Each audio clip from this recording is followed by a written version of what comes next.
Jesus Cristo é aquele que criou a igreja, que vive no meio da igreja, conhece a igreja, tem na mão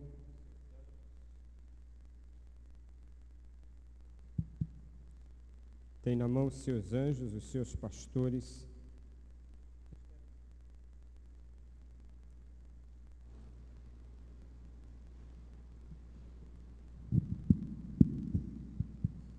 Esta é a mensagem do Senhor nas cartas às igrejas da Ásia, no livro do Apocalipse. Hoje nós concluímos a nossa caminhada. Iniciamos no dia 6 de janeiro e hoje estamos chegando à 7ª carta.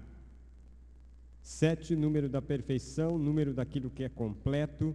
Portanto, a 7ª carta dá a ideia, ou as 7 igrejas, a ideia de que o Senhor está escrevendo a toda a igreja, a toda a sua igreja. Então, estamos inclusos nestas cartas. A primeira carta foi a igreja qual? Éfeso, né? A igreja que está em Éfeso. Aquela igreja, o Senhor disse que era uma igreja... O que tinha aquela igreja mesmo? Que perdeu o primeiro amor, né? Aquela igreja que perdeu o primeiro amor, era uma igreja zelosa pela doutrina, pelo ensino da palavra, mas tinha perdido o entusiasmo, tinha perdido a vibração pelo Evangelho. A segunda carta foi escrita a Esmirna, não é? Esmirna, a igreja em Esmirna. Esta carta o Senhor falou que era uma igreja, que era mesmo essa igreja?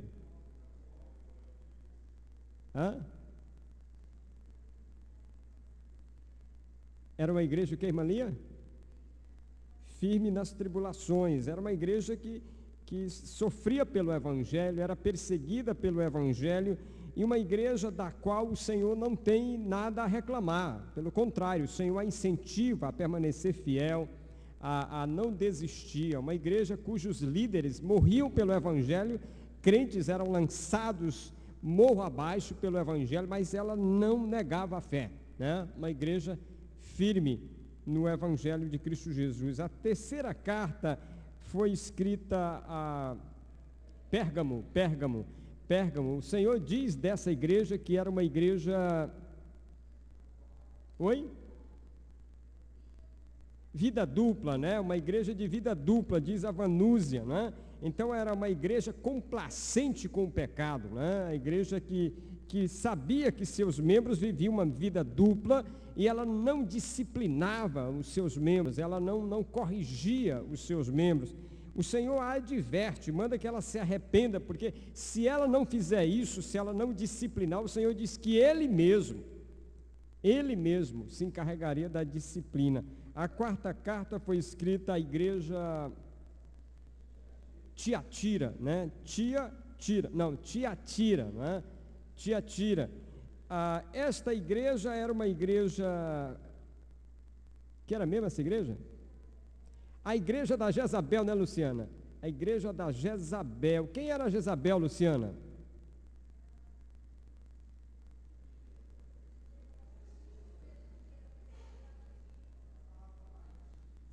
Pois é, ela se dizia profetisa, era da liderança da igreja e tentava convencer os crentes a viver um evangelho light, um evangelho sem muito compromisso, né? Um evangelho meio folgado, meio livre, não é? Então ela tentava convencê-los a seguir algumas doutrinas que não eram muito bíblicas, né? Não eram muito bíblicas.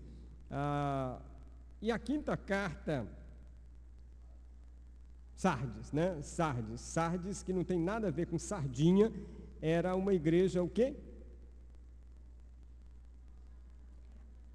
Achava que estava viva, mas estava morta, não é? Era uma igreja que tinha muitas atividades, uma igreja de muita programação, de muita coisa, mas o Senhor dizia que estava morta, espiritualmente estava morta, né?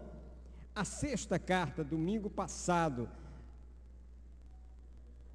Filadélfia, né? Que igreja era essa? Oi? Não entendi. Uma igreja fiel, que o Senhor disse que por causa da fidelidade dela, Ele abriria uma porta para aquela igreja e que ninguém poderia fechar.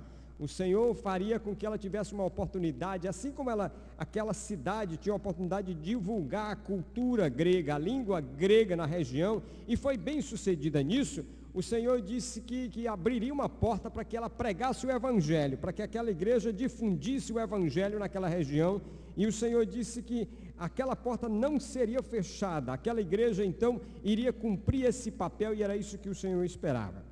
Chegamos então à última carta, Apocalipse 3, de 14 a 22.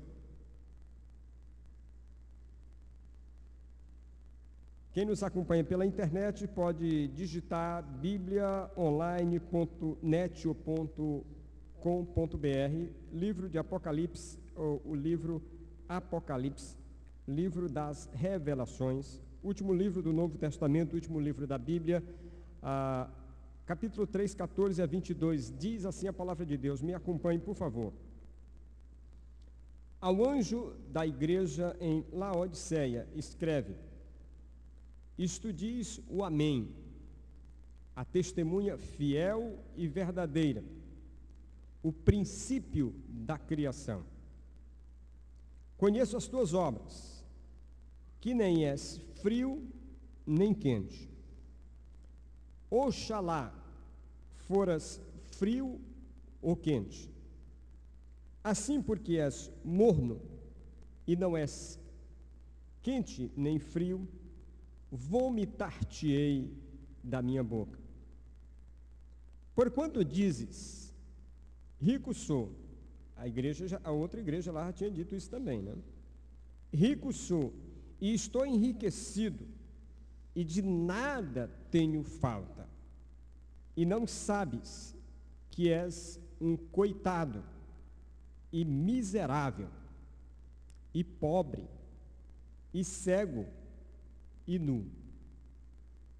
Aconselho-te que de mim compres ouro refinado no fogo, para que te enriqueças, e vestes brancas, para que te vistas, e não seja revelada ou manifesta a vergonha da tua nudez, e colírio, a fim de ungires os teus olhos, para que vejas. Eu repreendo e castigo a todos quantos amo. Sê, pois, zeloso e arrepende-te. Eis que estou à porta e bato.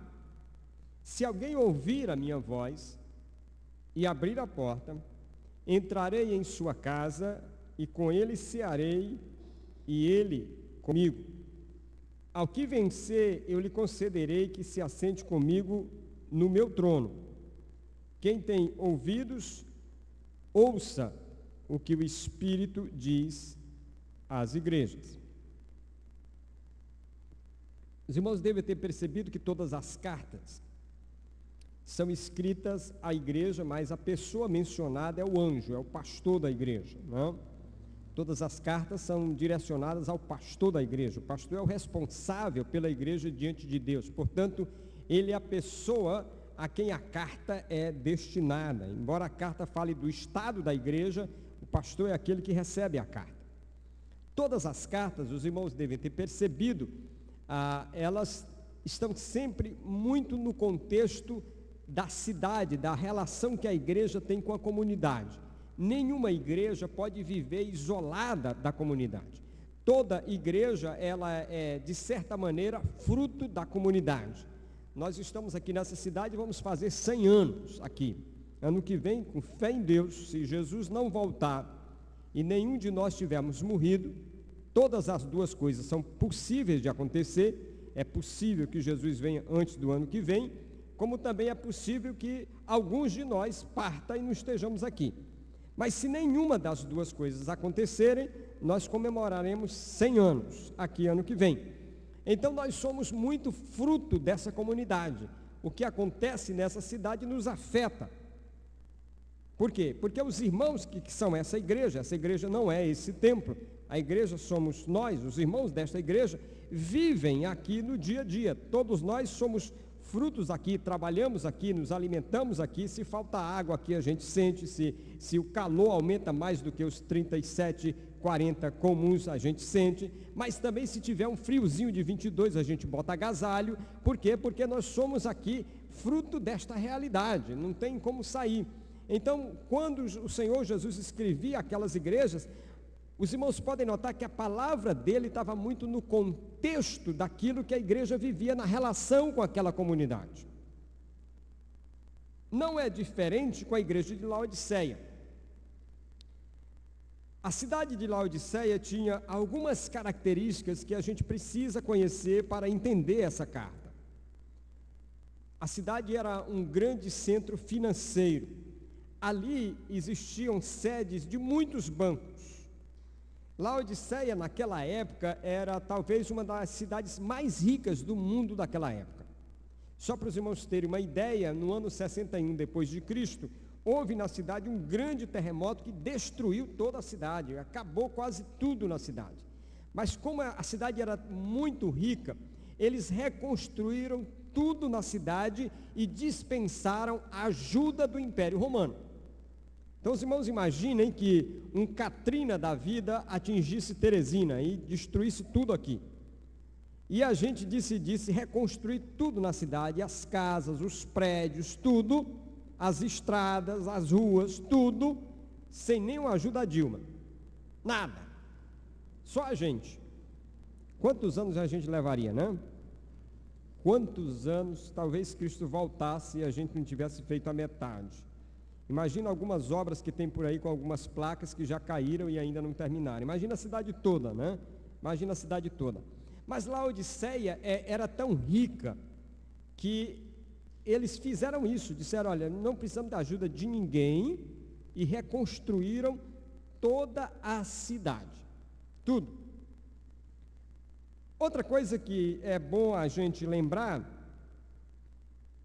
é que aquela cidade tinha também uma grande indústria de roupas, era um centro de indústria de roupas. As ovelhas daquela região eram famosas no mundo inteiro por causa da sua lã, que era suave, e era uma lã quase preta, né? uma lã escura, quase preta, diferenciada.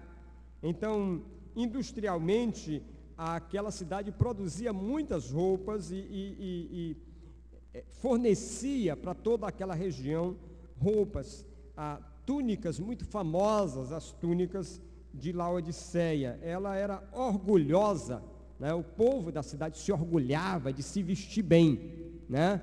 De ter roupas finas e bonitas. Os irmãos vão vendo que tudo isso está no contexto da carta, não é? Também, para completar o quadro daquela cidade, a cidade era um grande centro médico, uma Teresina do Nordeste, né? Que todo mundo corre para cá, o pessoal do Prado, Maranhão, parte do Ceará, né? Todo mundo corre para cá. Outro dia, como eu disse aqui para os irmãos, visitei o pai de um pastor ali no hospital do Buenos Aires, e na enfermaria que eu fui, dos 4 que estavam na enfermaria, só tinha um de Teresina, né? Só um.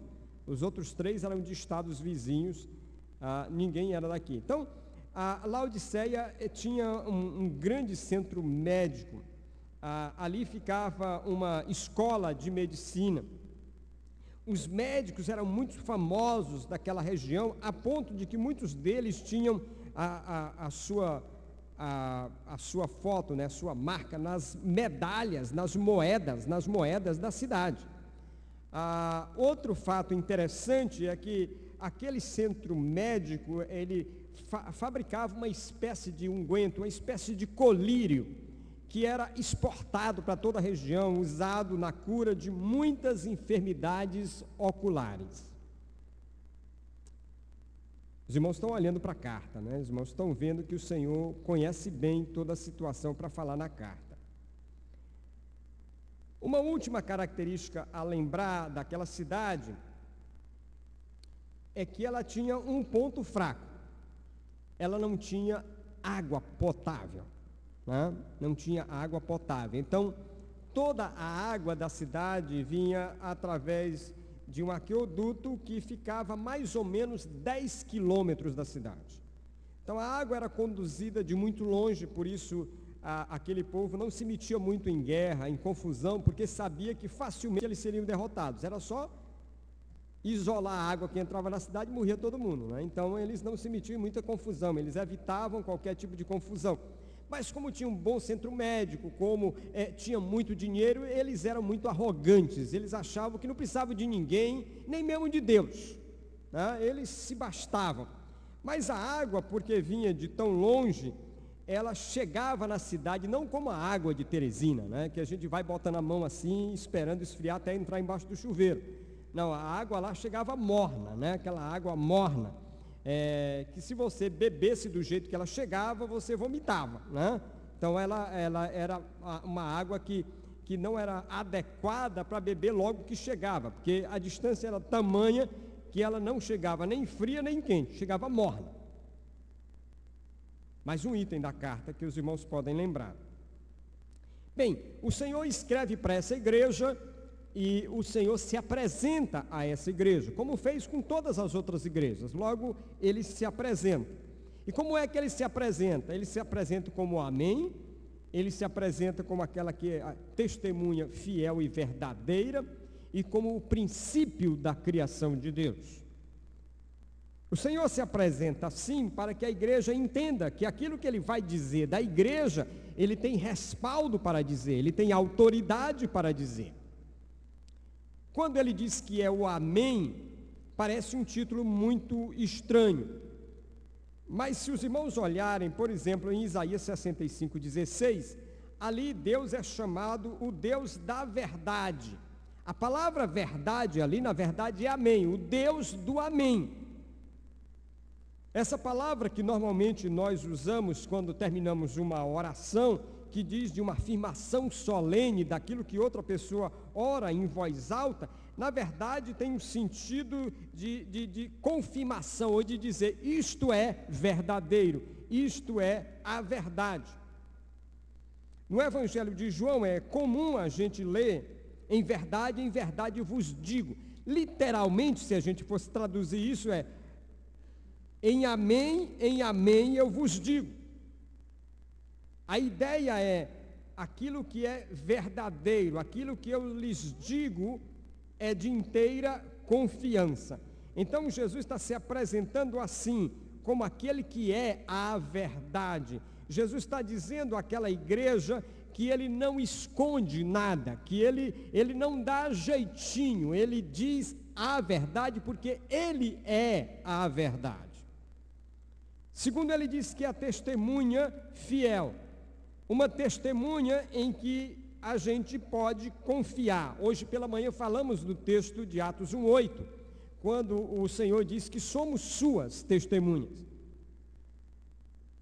Quando nós falamos em testemunha, precisamos entender que a testemunha é alguém que participou de um fato, que viu, que presenciou, que vai narrar com exatidão o que viu e ouviu.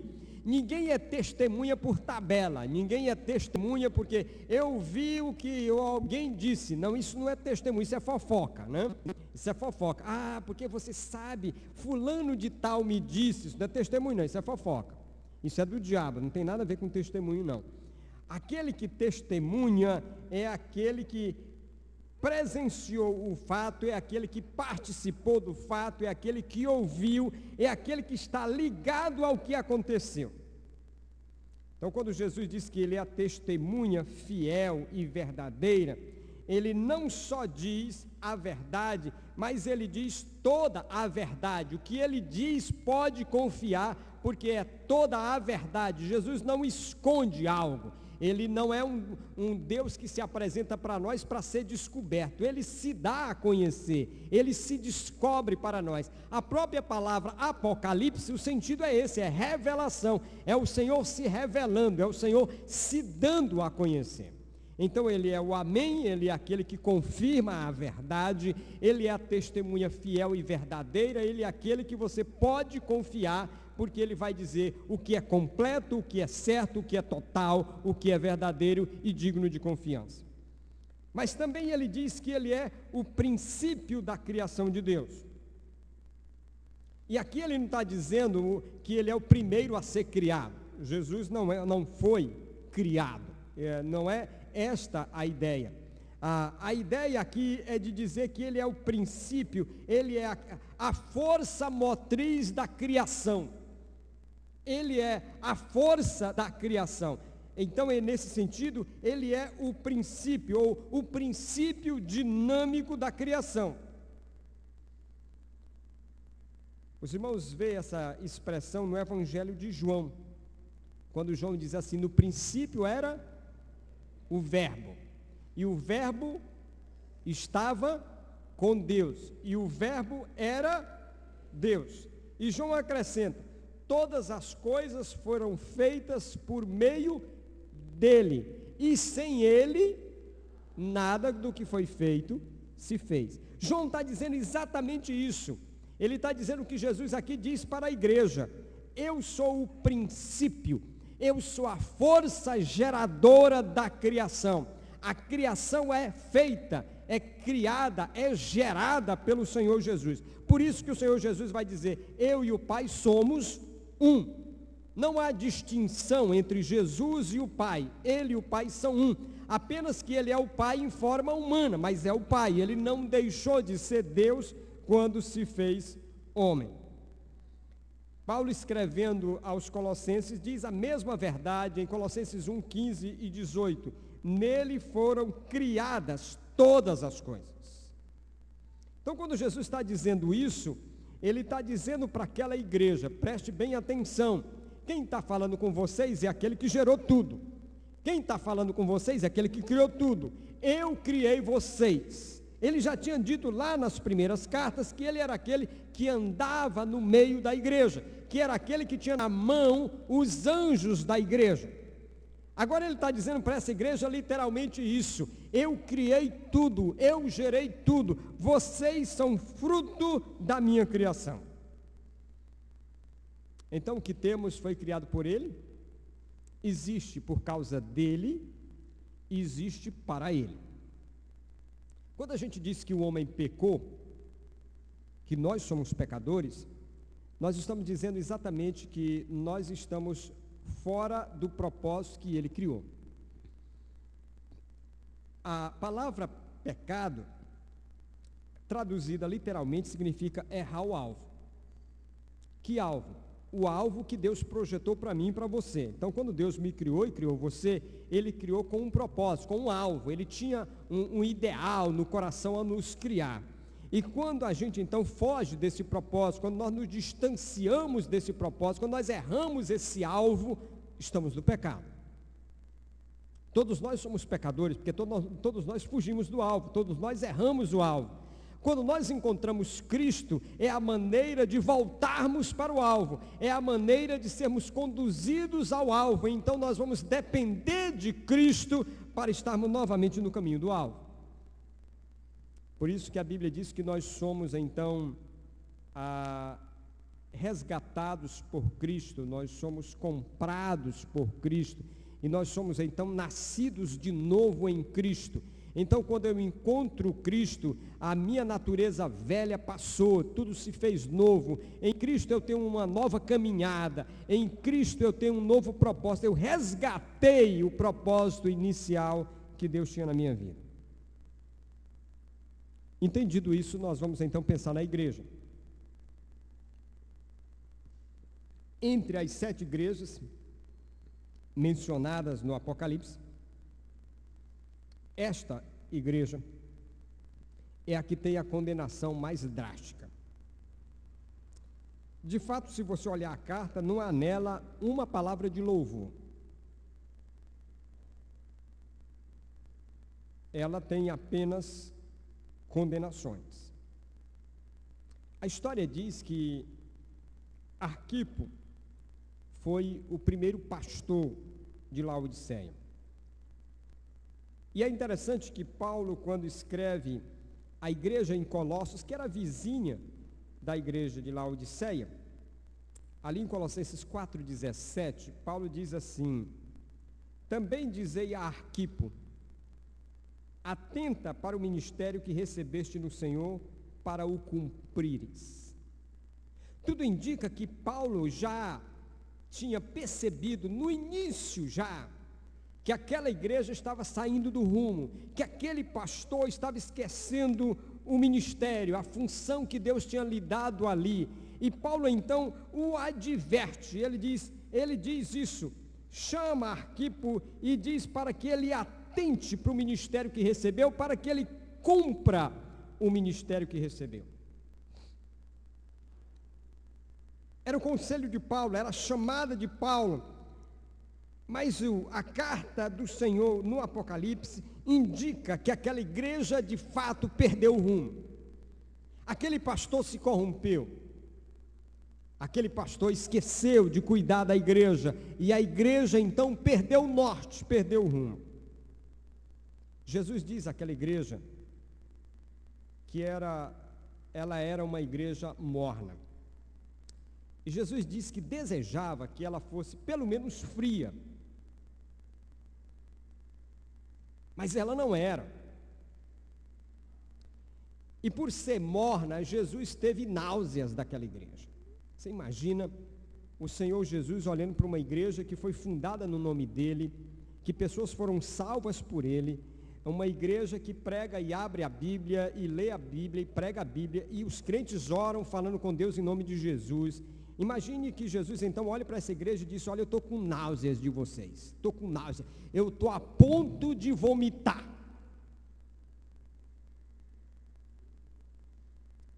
A pergunta é assim: o que tinha essa igreja que deixou Jesus tão com o estômago embrulhado, né? Como a gente diz lá no Pará? Deixou o Senhor Jesus com ânsia de vômito. O que estava acontecendo? Que ideia é essa quando o Senhor diz que a igreja era morna? Se a gente olhar a palavra frio aqui, a ideia é algo que é tão frio a ponto de congelar. Mas se a gente olhar a palavra quente, a ideia também é algo tão quente a ponto de evaporar. A palavra morna é exatamente aquilo que está no meio disso. As coisas mornas geralmente não são boas, né? A gente pode ter uma comida quente, apetitosa, ou uma comida fria. A dona Jesus, quando a gente sai, ela fica esperando a hora da comida fria, a hora da sobremesa. Ela não faz muita questão Ela queria o bolo da Miriam no casamento do Joniel. Ela não estava nem preocupada com o jantar, ela queria o bolo. A comida fria, mas comida morna não dá. Comida morna não tem condições. O que o Senhor está dizendo é exatamente isso, que aquela igreja estava nessa situação. E o interessante é que na vida a gente quer ser mais ou menos assim. Nós queremos ser uma pessoa direitinha no meio, nem lá, nem cá, né, comportado. Nós não queremos ser nem frio, nem quente, nós queremos ser morno. A gente não quer incomodar ninguém, nós não queremos fazer mal a ninguém. Então a tendência da nossa natureza é ser morno, é ficar no meio.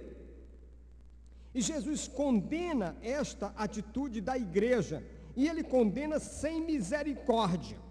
Ele diz que estou a ponto de vomitar-te da minha boca.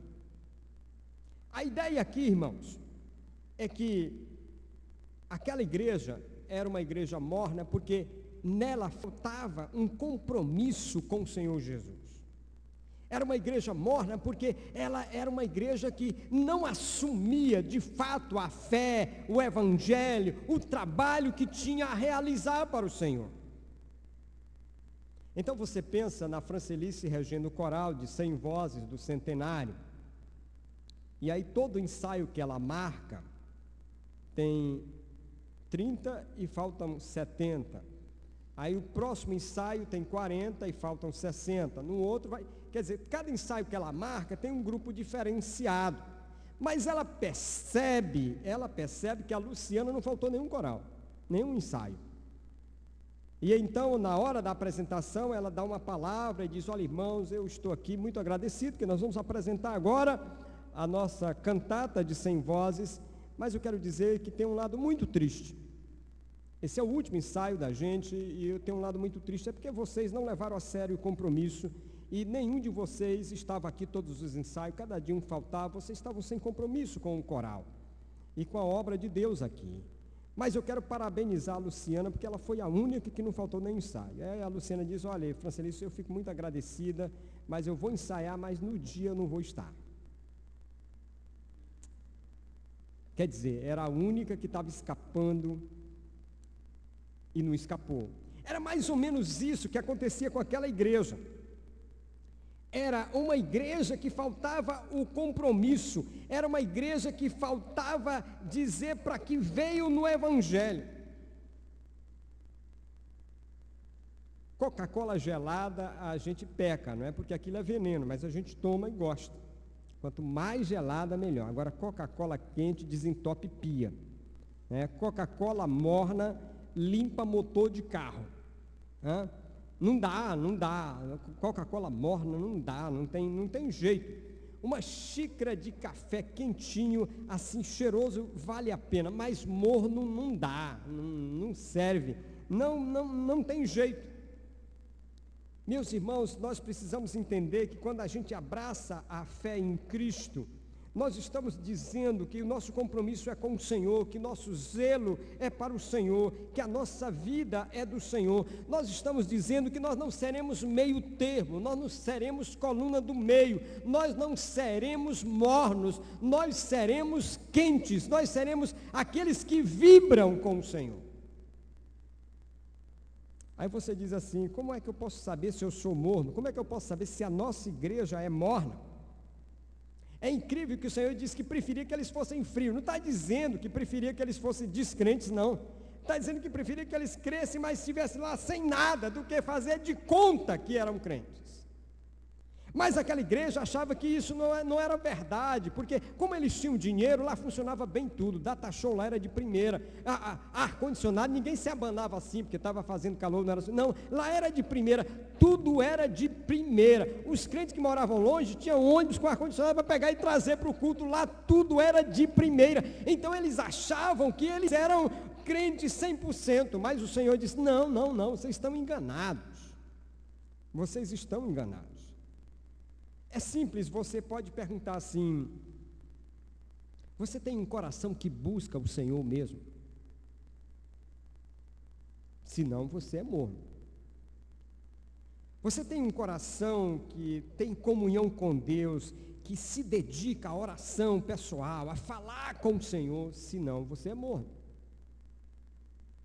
Você tem um coração ardente pela salvação dos perdidos, você ora pelos perdidos, você fala de Jesus para os perdidos, senão você é morno.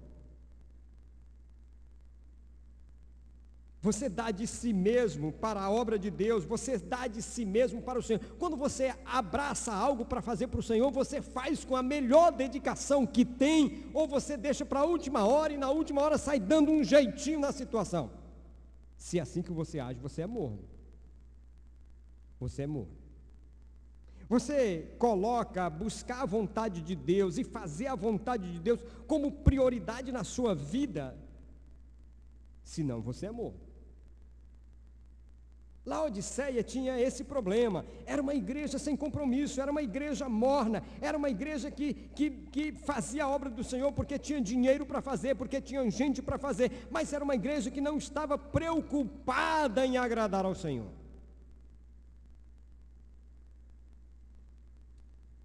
E esse era o segundo problema da igreja, é que ela estava se avaliando pelos padrões do mundo e não pelos padrões de Cristo. Então ela se achava, ela se avaliava como uma igreja vibrante, e aos olhos do mundo tudo ali ia bem, eram ricos, autossuficientes, confortáveis, eram bem aceitos por todos, eram queridos por todos. Sabe, como lá era um centro bancário, um lugar de muito dinheiro, a igreja materialmente era assim também. Os crentes lá tinham dízimos robustos, ofertas robustas, Aquela igreja não tinha problema de orçamento, né? Aquela igreja não ficava discutindo em sessão o que vai fazer com 650 mil que vendeu um terreno. Não tinha problema com isso. O dízimo de uma pessoa resolvia o problema, não tinha nada disso, não precisava disso não. É muito provável que o edifício fosse muito bonito, muito confortável, tudo de primeira. Então eles se avaliavam por isso.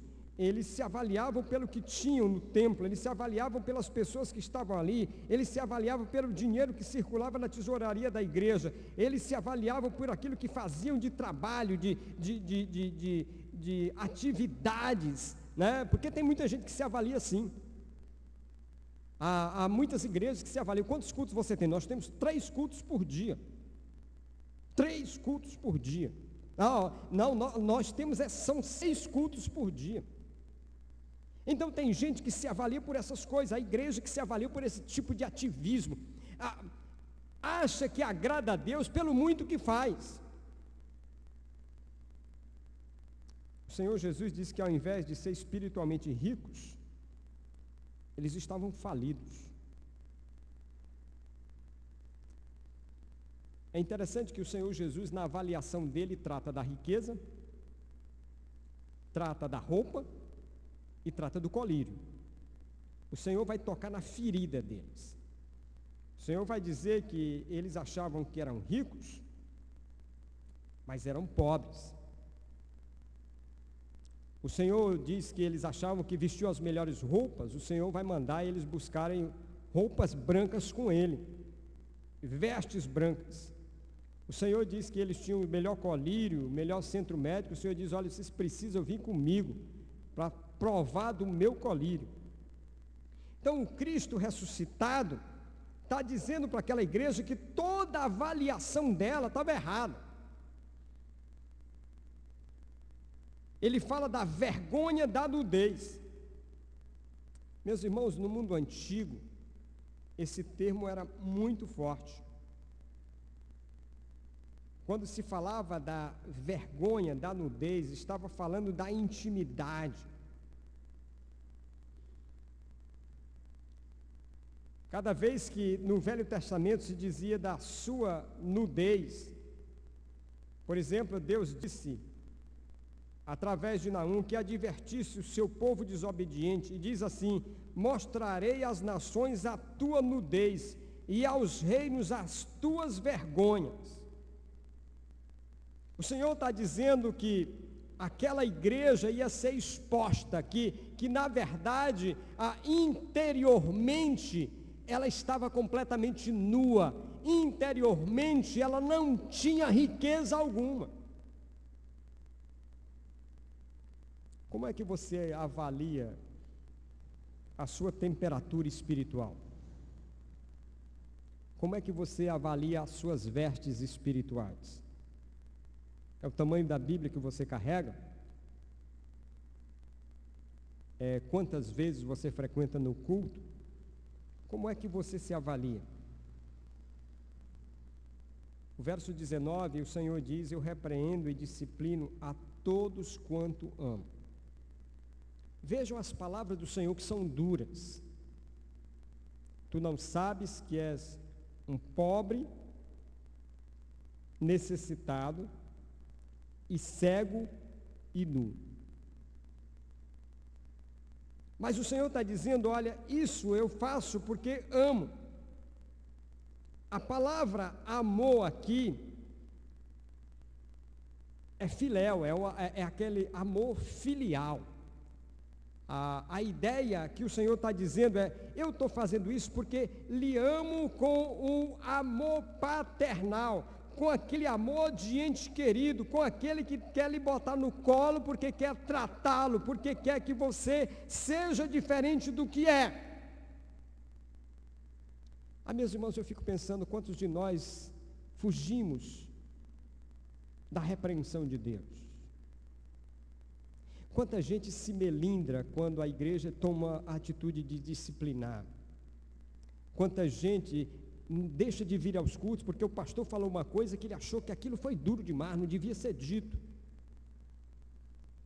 Então nós queremos viver a vida cristã sem disciplina, sem correção, nós queremos viver a vida cristã sem tratamento, nós queremos continuar doentes. O Senhor diz para aquela igreja que ela era pobre, a riqueza material dela não revelava a riqueza espiritual. O Senhor diz para aquela igreja que ela estava nua espiritualmente, apesar de se enaltecer de todas as suas vestimentas. O Senhor diz para aquela igreja que o que ela estava enxergando nela estava errado, ela estava cega, por isso que estava enxergando daquele jeito. O Senhor diz: vem provar do meu colírio para que você enxergue corretamente.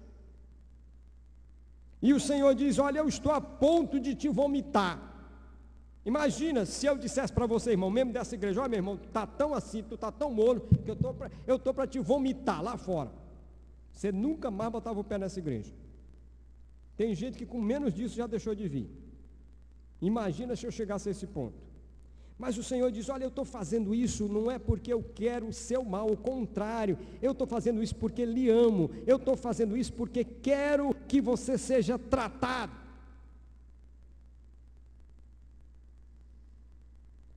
Irmãos, a repreensão do Senhor é necessária para nós. Lembra quando Davi pecou, escondeu o seu pecado. Na verdade, Davi adulterou, e quando viu que o adultério redundou em gravidez, e a coisa interessante é essa, né, que a pessoa quando não tem Cristo adultera, prostitui, faz tudo, não tem nada. Crente quando cai na besteira, na primeira: pastor, só fui uma vezinha. Pois é, engravidou. É porque Deus diz logo: para tu aprender que o negócio vai a público, vou te mostrar. E aí quando Davi viu a gravidez, ele tentou encobrir a gravidez. Chamou o marido da mulher, mandou dormir com ela. Se ele dorme com ela, Davi estava safo, né? Disse: não, agora, o problema é teu, não fui eu. O menino ia nascer com cara do Davi, mas ele ia dizer que era filho do pai. Mas Davi se enganou, porque o pai disse: não dormiu não foi não, eu sou um comandante na guerra, meus soldados estão lá, não vou dormir com minha mulher. Como é que eu vou fazer sexo com a minha mulher se meus soldados estão na guerra? E ele não foi, embriagado ele não foi. E Davi disse: que caba ruim, meu. Então Davi resolveu matar o sujeito. Um pecado chama outro pecado, um abismo atrai outro abismo. E depois que matou, a mulher está viúva, simples, traz ela para casa, ninguém vai saber de nada. Ninguém, menos aquele que é a testemunha fiel, menos aquele que é o amém. Esse vai saber. E aí o profeta vem para Davi e conta uma historinha, né? Se olha, aconteceu isso, tal, tal. Claro que ele não botou o nome de Davi na história, e diz para o rei: o que você acha que merece um sujeito desse? E o rei, né, na posição de rei, de juiz, vai dizer o quê? Não perdoa o cara? Vai nada. Esse é digno de quê? De morte. Aí o profeta diz: pois é, meu rei, sinto muito lhe dizer, mas esse é você. Meu irmão, quando Deus está tratando conosco, Deus faz isso. Deus não quer o nosso mal, Deus não quer nos punir por raiva, por ódio, por vingança. Deus não é um Deus de vingança, Deus não é um Deus de raiva, Deus não é um Deus de ódio. Quando o Senhor está tratando a gente, quando Ele está dizendo: olha, tu és um miserável, e pobre, e cego e nu, Ele está dizendo com toda a dureza para você cair em si. Sabe quando a Jesus teve o Mateus, 22 dias depois que Mateus tinha nascido, a Jesus começou um problema na perna, e a perna dela ficou, só para os irmãos terem uma ideia, 14 centímetros mais grossa do que a outra. E eu e ela imaginávamos qualquer coisa, nunca imaginávamos que aquilo fosse uma doença, achava que era da cirurgia e tal, e eu sou daqueles que quando vem o problema eu corro para o médico. A Jesus a gente tem que amarrar para levar, ela não gosta de médico, né? E aí eu chamo a Jesus para ir ao médico e tal, até que consegui levá-la. Quando fomos a um médico lá em Belém, doutor Carneiro, não esqueço o nome dele não. Aí ele chegou, olhou para ela, fez os testes e disse: se você não for para o hospital agora, você vai morrer antes de amanhã. Aquilo foi um choque. E aí ele disse assim: só para você ter uma ideia, de 1.000 pessoas que têm o seu problema, de 1.000, 999 morrem sem saber o que foi. E aí Jesus haja chorar. Mateus, com 22 dias de nascido, pesava mais de 5 quilos já. O que vai fazer com esse menino em casa e tal? Chora. E eu disse: você vai ter que ir para o hospital. E levamos para o hospital. Levei na marra. E eu tive que cuidar dela no hospital e do Mateus em casa. Mas depois que eu voltei naquele médico, eu disse para ele: o senhor foi muito duro conosco. Aí ele disse assim: imagina se eu tivesse te dito assim: olha, vocês têm um problema sério que vocês precisam tratar, você vai ter que internar. Imagina se eu tivesse feito isso com você. Você teria ido para o hospital com sua esposa? Aí eu tive que dizer o quê? Não. Ele disse: pois é, a sua esposa está viva porque eu disse do jeito que eu disse. Meu irmão, o Senhor está dizendo para você, do jeito que Ele está dizendo, para você ir para o hospital enquanto pode ser salvo. Enquanto tem tempo. Quando o Senhor está dizendo para você que você é pobre, miserável, cego e nu, Ele está dizendo a verdade, não está mentindo, e você sabe disso.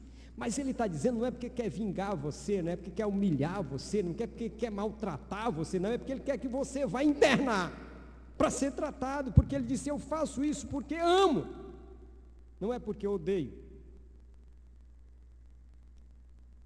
Meus irmãos, aí o Senhor vai encerrar essa palavra com a igreja dizendo assim: eis que estou à porta e bato. Se alguém ouvir a minha voz, abrir a porta, entrarei na sua casa, cearei com ele e ele comigo. Na vida daquela época, normalmente o café era um pão simples, tomado com suco, alguma coisa, às pressas. O almoço geralmente era lá pelo trabalho, a famosa quentinha que a gente tem. A ceia, o jantar, era a comida principal, porque aí já tinha acabado todo o trabalho, a pessoa vinha para casa, ele podia comer com calma, conversar com a família, com os amigos que estivessem ceando com eles. Então aquela era a comida principal. Jesus está dizendo assim: eu estou batendo a porta. Eu estou dizendo tudo isso para você porque eu quero que você abra a porta. E eu quero entrar. E Jesus disse, ele podia ter dito assim: eu quero entrar para cear com você, mas ele disse assim: cearei com ele e ele comigo. Jesus é enfático de dizer: eu quero entrar para ter comunhão com você, eu quero entrar para que a gente coma junto, para que a gente tenha tempo junto, para que a gente possa conversar, para que a gente possa falar despreocupadamente, para que a gente tenha intimidade, para que você me conheça e eu te conheça, para que a gente seja de fato irmãos e amigos. Sabe uma coisa bonita para os discípulos que Jesus diz? Ele diz assim: já não vos chamareis, mas vos chamareis o quê? Amigos. Amigos. Porque o amigo sabe o que o outro pensa e faz. Então o Senhor está dizendo isso para a igreja. Ele está dizendo: olha, eu estou batendo na porta, eu quero que você vista vestes brancas, eu quero que o seu interior seja como o exterior, eu quero que aquilo que aparenta na sua roupa fora seja dentro, eu quero que aquilo que está aqui fora seja o reflexo do que está dentro, eu quero que você compre comigo ouro refinado. Sabe o que é isso? Ouro refinado pelo fogo. Pedro diz: isso é a fé. Pedro diz que a fé que é mais preciosa do que o ouro que é refinado pelo fogo. O Senhor está dizendo: eu preciso que você tenha isso, fé em mim, confiança em mim, mas eu quero que você seja por dentro como é por fora, e eu quero que você tenha o colírio para você se enxergar como deve se enxergar. A mesma verdade que Jesus disse: tira a trave do olho. Ele está dizendo: olha, tira isso para que você se veja direito, para que você se enxergue direito, para que você não seja hipócrita, para que você não fique aparentando o que não é, para que o mundo não fique vendo você, pensando que você é um bom crente, que ora muito, que lê a Bíblia muito, e você não faz nada disso. Jesus está dizendo, você precisa ser integral, inteiro, total, verdadeiro. Você precisa viver na minha companhia para que você seja o que é de fato, de verdade. Abra a porta. Eis que estou à porta e bato. Sabe, Jesus não arrebenta a porta. Ele não entra na marra. E a porta que ele bate é do seu coração e o trinco está por dentro. Só quem abre é você. Só você. Nós dizemos isso para as pessoas que não são crentes e podemos dizer, abra a porta do coração para Jesus entrar e você ser salvo. Podemos dizer isso, mas de fato o que Jesus está dizendo nessa carta não é para quem não é crente. Está dizendo para mim e para você que somos crentes. Ele está dizendo, olha, você não pode viver de aparência. Olha, você não pode viver achando que é rico e sendo pobre. Olha, você não pode viver se enxergando numa vida cristã que não existe. Ele está dizendo, deixa eu entrar para que eu mude a sua vida, deixa eu entrar para eu cear com você, deixa eu fazer parte do seu coração, deixa eu fazer parte do seu interior. É isso que o Senhor Jesus quer.